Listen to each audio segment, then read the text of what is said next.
RTI International is cutting more jobs at RTP. As of this week, about 350 people had been laid off.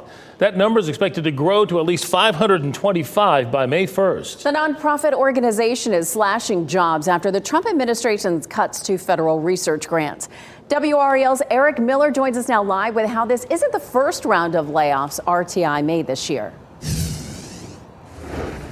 Well, Deborah, it's not. If you think back to last month, they announced hundreds of employees would be laid off. Those were only temporary layoffs, though. This time, they say it's permanent.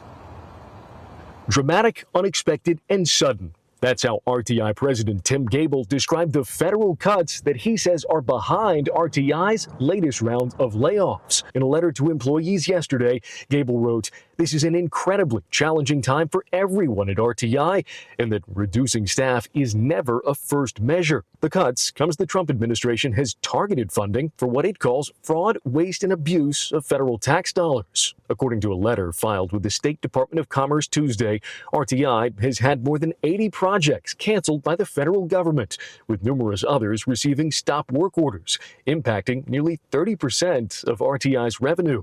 The nonprofit says the layoffs announced this week will impact their administrative, international development, and social and environmental divisions. It's not immediately clear what that means for the research the institute does, including programs looking into forever chemical pollution in eastern North Carolina and efforts to rebuild Helene-ravaged parts of the western part of the state. And more cuts could be coming.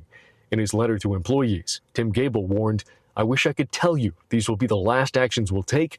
The truth is the situation remains fluid." Now, among the concerns that Gable laid out for the future include the Trump administration's plans to cut as much of the Department of Education as they can. The Department of Education, Gable says, is a longtime RTI client. In Durham, Eric Miller, WRAL News.